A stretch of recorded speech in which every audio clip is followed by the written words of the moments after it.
Hello everyone, this is me here from Cráb People Numen, and I will be giving you some commentary and tips for Yor'sahj 25-man Rogue. This fight is not especially good for Feral, but we can keep up if we play it right. One of the important things is that you want to save your berserks for the black ad phases. As I'm doing right now, I haven't used it yet at the start. It's quite tempting to do, as you can pretty much nuke him for 20 seconds straight, but there's a good chance that you will get a black phase right away. As you see here, we are killing yellow, so we will have blue, black and purple up, which is pretty much perfect for berserk. You can use your dash and feral charge to get to the oozes quickly, more quickly than most other melee classes, so you should definitely be one of the people that switch to the oozes every single time. You can delay it a bit if you want to refresh your bleeds right before you switch to the oozes, which is generally a good idea, as bleeds are still a really important part of your damage. Well, as you can see, with Berserk Pot I rise to the top of the DPS charts quickly. However, this won't last long, unfortunately, seeing as mages can do some imba fire impact spreading and stuff.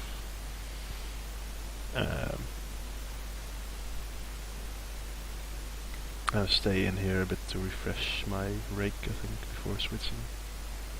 Maybe even my rip. It's usually okay on the green and yellow side to do this, as the raid is usually standing on that side as well, so they can swap quicker and therefore the ooze will go down quicker as well. So they won't really miss my DPS that much when I stay on the boss a bit longer.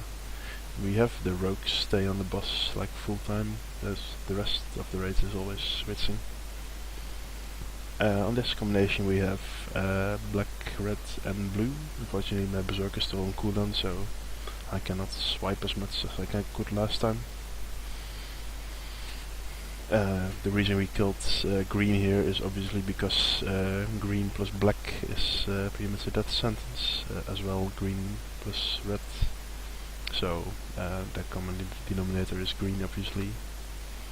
And killing green allows the entire raid to group in the middle and be spam healed because there's no purple up.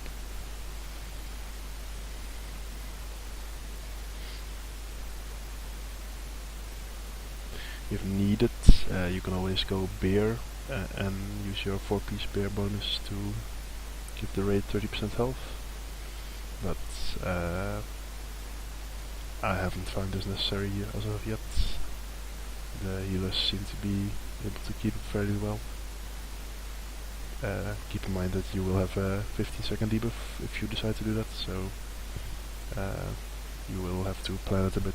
You cannot go bear and pop it right away. We will have black again on this phase, but my berserk is still 40 seconds on cooldown, unfortunately. So again I will have to do swiping without berserk.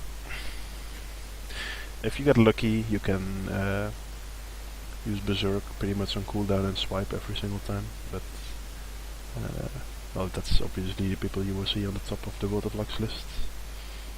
But it's very unlikely for that to happen. It might take you many weeks for even to see that combination, unless you intentionally wipe to it, which is not really advisable.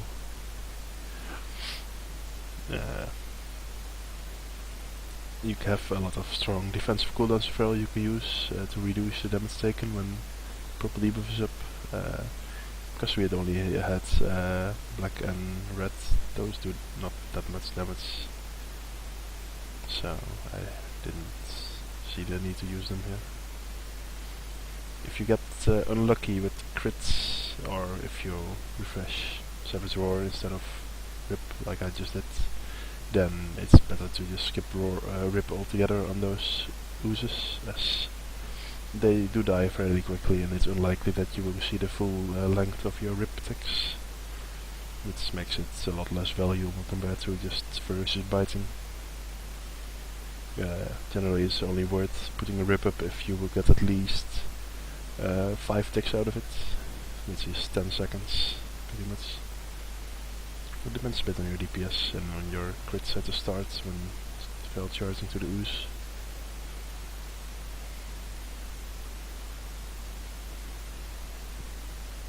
The green debuff is up. As you can see, I'm standing a bit on the side. It's not really needed, but it's just a precaution.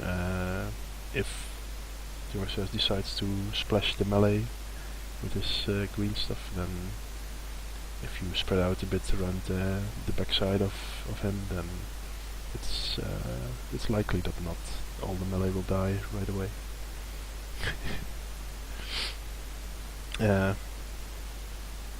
We kill black here because there's only 2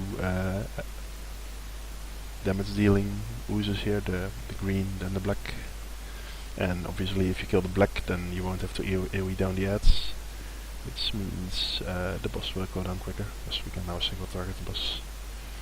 It's really important that the range spreads out properly though, because if you don't have enough people in range, then he will splash the melee as well. It looks here like the melee is getting hit, but it's only animation you see, and there's no actual damage going on. If you time it right, you can even use feral charge between the green splashes. If you there's like 6 seconds between each splash. So if you just run out right after a splash, then you should be able to charge back in before the next splash comes. Yeah, boss is about to die, so we're not switching to the next oozes. That's about it. I'll be trying to get some more videos online with commentary for other counters in Dragon Soul, so stay tuned and see you next time.